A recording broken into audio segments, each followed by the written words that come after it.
Hello दोस्तों, Ankit Yadav classes में आपका स्वागत है। आइए आज हम लोग अध्ययन करेंगे रस के बारे में। रस की परिभाषा देखेंगे तथा उसका अस्थायी भाव। तो छोटा सा वीडियो होगा, ध्यान दीजिए। रस जिसका अर्थ होता है आनंद। रस का अर्थ क्या होता है? आनंद। काव्य को पढ़ने या सुनने से जिस आनंद की अनुभूति होती है उसे रस कहते हैं।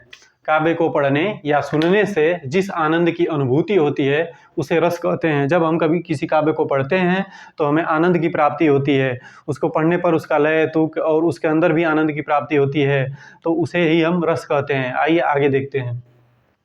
रस के 4 अवयव या अंग होते हैं। रस के कितने अंग होते हैं? 4। कौन कौन? अस्थायी भाव, विभाव, अनुभाव, संचारी भाव। अस्थायी भाव, विभाव, अनुभाव, संचारी भाव। देखिए, अस्थायी भाव जो है पहले 9 थे, लेकिन 2 और बढ़ा दिया गया। वात्सल्य रति और भगवत विषयक रति, ये दोनों को बढ़ा दिया गया। पहले भी रस जो है 9 थे, तो 2 बढ़ा देने पर उनकी संख्या 11 हो गई।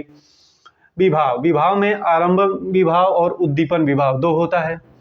अनुभाव की संख्या 8 होती है, इस समय है 8 है। संचारी भाव जो है उनकी संख्या 33 होती है। यहाँ पर कुछ लिखा गया है जो मुख्य देख सकते हैं अगर चाहें तो आप। हर्ष, विषाद, ग्लानि, चिंता, शंका, मोह, गर्व, दीनता, जड़ता, आवेग, मद, स्मृति, उग्रता, मति, व्याधि, मरण, वितर्क, चढ़ता, धृति, त्रास, लज्जा, ऐसे और हैं, 33 है। ठीक है, हमें मुख्यतः इसको देखना है, रस और उसका अस्थायी भाव जी, क्योंकि इसमें से परीक्षा में पूछने की संभावना सर्वाधिक है।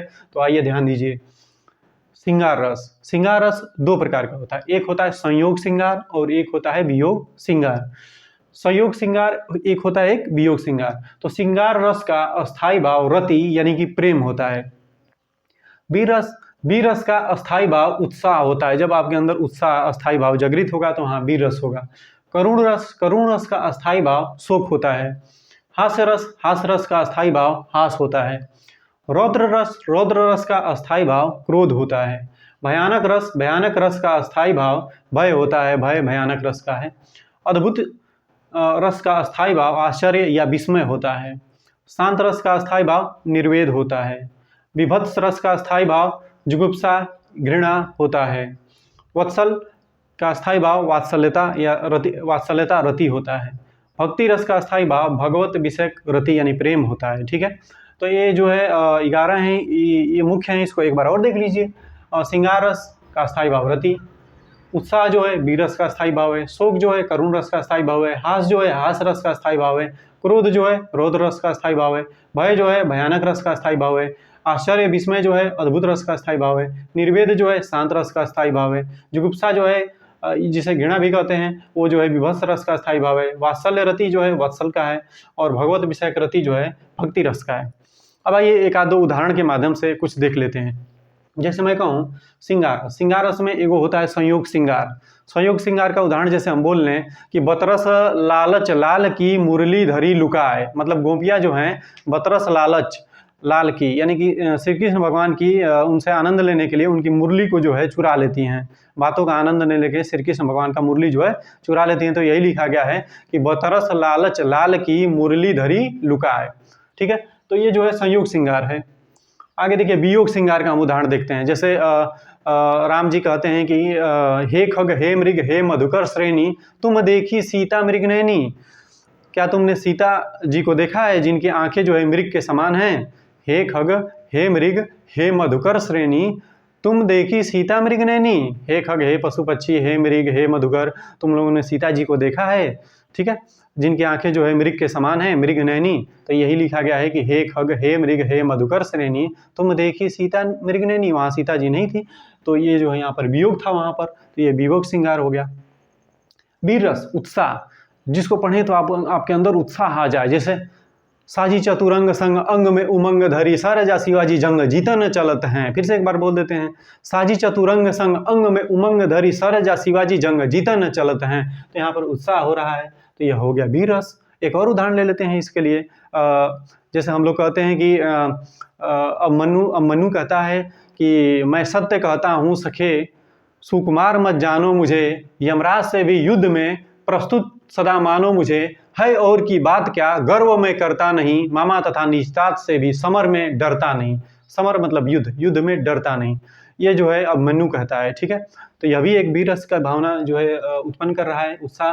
उत्साह अस्थाई भाव है इसका, इसलिए यह वीर रस होगा। ठीक है, करुण रस का भी एक देख लेते हैं, और जो है जिसका अस्थाई भाव जो होता है शोक होता है।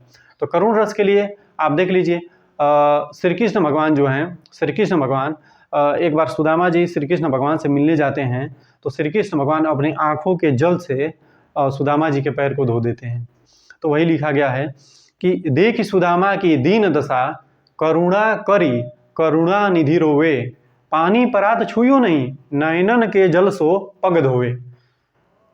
देखी सुदामा की दीन दशा, करुणा करी करुणा निधि रोवे, पानी परात छुयो नहीं, नयनन के जल सो पग धोवे। ठीक है, अब देखिए हम लोग जो है अब आगे देखते हैं हास रस। हास रस का स्थायी भाव क्या होता है? हास। ठीक है, तो जब हास रस का स्थायी भाव हास है, तो हास का भी एक उदाहरण देख लेते हैं। आप लोग सुने होंगे कि शीश पर गंगा हंसे, लट में भुजंगा हंसे, हास ही के दंगा भयो नंगा के विवाह में। जब शंकर भगवान का विवाह हो रहा था तो शिव पर गंगा हंसे, माने शिव शीश पर जो है गंगा जी हंस रही थी, लट में भुजंगा हंसे, और हास के ही दंगा भयो नंगा के विवाह में। ठीक है, तो ऐसे सबका जो है उदाहरण रहेगा, आप लोग सबको देख सकते हैं। जो है बस आपको यहाँ पर उद्देश्य था कि रस जो है उसका स्थायी भाव क्या है, आप लोग इसको ध्यान दे लीजिएगा।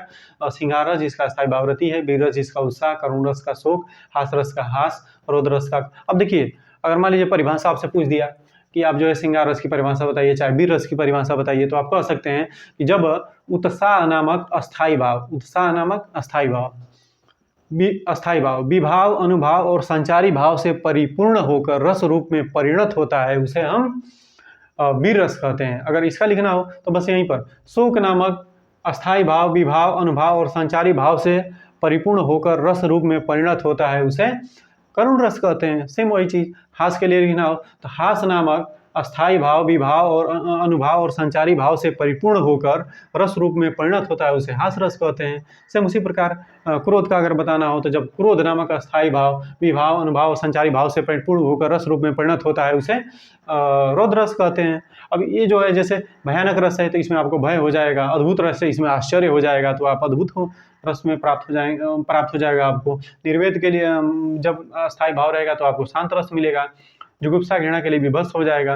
असल जैसे ये देखिए यहाँ पर भक्ति रस है, मीराबाई जैसे लिखती हैं तो बसो मेरे मैं नैनन में नंदलाला, तो ये सब भक्ति रस के ही उदाहरण है। ठीक है, तो अब बस इसको आप ध्यान से देख लीजिएगा, रस और उसके अस्थायी भाव को, परीक्षा में इसकी पूछने की संभावना अधिक होती है।